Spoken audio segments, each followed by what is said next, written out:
It's Frogfoot Holler time, y'all. Hey, it's Michael with Frogfoot Holler. How y'all doing out there in Froggy Land? My nephew Colton is behind the camera, y'all. So today is day one of the cold snap. And well, last night it got down to just about 30 degrees. Brr. And well, I got some good news. I got some bad news. And I got some holy cow, I want to cry news. Let's put it that way. So here's the thing, y'all. I was doing my experiment with my squash, 7 different methods of covering your plants. And well, I lost something that, I lost some plants that I was not expecting, and it was my fault. Yeah, let's talk about that real quick. So here are my hybrid tomatoes right here, these two. And well, as y'all can see, I took some losses right here. The cold weather got to them. See that? Right around the edges there. And well, these were in the middle and they survived a lot better. These right here are my heirloom cherry tomatoes, and they did pretty good too. Didn't have any losses there so far. Now, in the forest of dead tomato plants right here, all these are my heirloom tomatoes, my big tomatoes, my Chef's Choice, Mortgage Lifters, Lemon Boys, and Cherokee Purples. And well, as you can see, some of them survived, just a couple or a few, and most of them died, as y'all can see. Well, these that survived, I don't have enough of each variety to plant. And also, I'd be scared to plant these because of the fact that that cold weather might have stunted them. Now, my peppers over here, they're a pepper of a different choice. These are 4 different varieties, and all 4 varieties did really well last night. Not sure why. Peppers normally don't like cold too much, but they did really well. Now, let's talk about the causes of this. Now, what caused this is totally on me, y'all. Now, all winter, well, all the last few weeks here, I have had these seed start trays on the ground, and the ground would heat up underneath the mini greenhouses, the clear plastic totes, and they were protected. But I moved them, and I moved them to the pine straw. Now, the pine straw works well as an insulator if you have enough, but the problem is that the pine straw allows air to get up underneath the clear plastic totes. So, when I set the clear plastic totes over the pine straw, I pretty much had a leaky sieve. Yeah, so all that cold air went up underneath the totes and killed my plants. Yeah, even I mess up sometimes, y'all. Now, I wasn't expecting these to die, but it happens. I'm gonna have to replant all my heirloom tomatoes. And well, I might have to replant my hybrids or come up with a different solution, I'm not sure. Because I'm really worried about these plants being stunted now. So I'm gonna do a little bit of research and figure out what I can do. Might just be a better option to replant. Now, my squash plants, the 7 different methods of covering your squash plants. Yeah, I goofed up on that one too a little bit. Let's go talk about that. So we're over here at my squash, and well, I goofed. I really goofed, y'all. Now, the pine straw method right here, you're supposed to cover the plants up with pine straw. And well, I forgot to last night. That was a goof and a half. So I'm a goof. Any which way, I goofed this one up. So the pine straw would have worked if I would have remembered to cover them up. I forgot to, so they died. All right, now the dirt method, about how I kind of expected it to go. Most of them died. See, the true leaves on them are wilted. I got one that's still surviving and one that might survive, but we still got 2 more days of cold weather before we find out 100%. Now, these the bucket method. What are y'all thinking? Maybe, maybe not. Let's take a look. I have one survive. Assuming I don't chop it off with a bucket. I have another one. Now this one took a little bit of cold damage right here, as you can see, but it'll survive that. That's not bad. So 2 out of 6 so far. Let's do 3 out of 6. Oh, yeah. That's cold damage, y'all. So, yep. That one still should survive, though. So the buckets do work. The smaller the plant, the better it is. As you can see, that one's perfect. So, buckets do work. Now, the mini greenhouse over here that I don't have pine straw under, let's check that. Looks perfect. I got a little bit of cold damage right on the edge right here. But other than that, these plants are perfect because no air got underneath the tote. Now, let's do the bricks.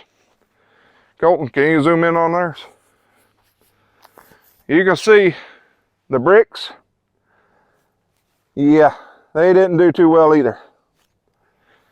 They still alive, but they ain't 100%. Now, both bricks are like that. Now, I'm gonna leave the firewood method. I'm gonna leave the firewood method for last. I think y'all will be shocked by this. Now, the greenhouse with the shower curtain. As y'all can see, took a little bit of cold damage where it's close to the edge, but it's good. Now, I ain't gonna lift up this entire thing, but I'm gonna leave that as it is so I don't have to worry with it too much. Now, firewood. Anybody want to take guesses on this?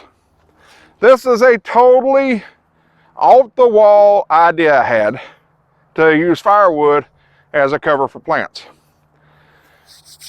Y'all ready? I think y'all might find this a little surprising. Let's take a look at this. Dun, dun, dun, dun. Look at this, y'all. It's perfect. No cold damage, nothing. It don't make sense, but it worked. Not sure why. Not sure for how long, but it worked. So I'm gonna put this back, cover it back up. Let's take a look at this one. Y'all don't think it worked? Look at that, both of them. Perfectly fine. Why? It don't make sense. I can see it right now.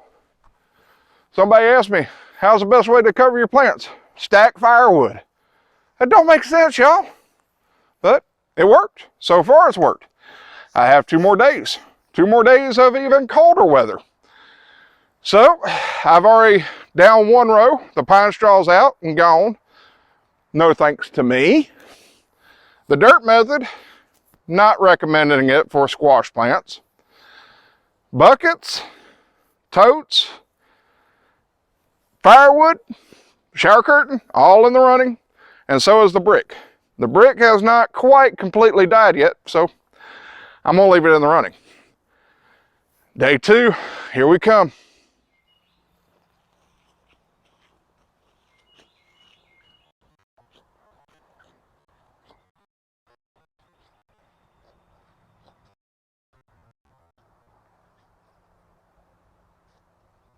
Puppy doggies, come here, puppy doggies. Puppy doggies. Yeah, good Daisy. Yeah, good Daisy. Oh, it's Scout, good puppies. Good puppies. Daisy, come here. Scout. Yeah, you're a good girl. Scout, you jealous. Come here, Daisy. Daisy, come here. Come here, Daisy. Daisy says, you don't want to get up there. You good girl. Yeah. All right, you ready? Taters. The planted tater plant. Will it survive the cold? Will the cold survive it? Wait, how can cold survive taters? Will the taters outlast the cold? Tonight, we will find out about the cold and the taters. Okay, I've been silly enough. So, we're over here at the taters. And last night got right around 32, 31 degrees, somewhere around there. And, well, it was cold. Tonight, colder. Now, y'all can see right here what that weather did to my taters. I got some frost damage, y'all. Now, a smart person would cover their plants. I never claimed to be smart, y'all. I'm going to leave my tater plants uncovered. Why? Because I think they will survive. They're going to take some damage. I ain't going to argue about that one. How much damage? I think they'll take a pretty good bit, but I think they'll still be all right. I'm going to find out tomorrow morning. For sure. For sure. I'm going to find out. All right. So, there are different methods to protect your taters. Now, I've heard about one, never done it. You could cut your tater plants off at the ground and they'll survive. You can cover them up with blankets or straw, pine straw, thick enough layers, and they'll survive. I've never done the cutting them off, but I've done the other ones. But I've never just seen what kind of temperature they can take. And I think this year I'm going to see. Why? Well, mainly because I think I'm pretty stupid right now. But I don't know, I'm at a point where I'm experimenting a lot this year. And the only way to really experiment is to do it. I'm risking a lot of taters, y'all, on my feeling that they can survive this cold weather. But at the same time, you know, I could probably cover all but one row of them. That would be smart. Wait, that would be smart. I'm not smart. No. My nephew, y'all should see him right now. He's shaking his head when I said smart. And it wasn't in the up and down direction. All right, so I'm not covering these taters. I want to see if I lose them or if I don't. If I lose them, I am going to be highly upset with myself because that will be something else that's been my fault that I've lost this year. And I'm more upset the fact that it rhymes with tomatoes. You know, taters, tomatoes. Yeah, that means I've lost twice things that rhyme. Tomatoes, tomatoes, taters, tomatoes. Yeah, that's a little, yeah, that's too much even for me. All right, so we're going to be checking this out tomorrow, and I'll give you an update along with maybe something else. Hopefully, it's looking like we might have to mow real soon. So our first mow of the season is going to be coming up soon. And yay, I get to ride the mower. I get to ride the mower. Oh yeah, I'm riding the mower. My nephew's shaking his head hard. He don't want to weed eat. All right, guys. This has been Michael with Frogfoot Holler. Y'all have a froggy day.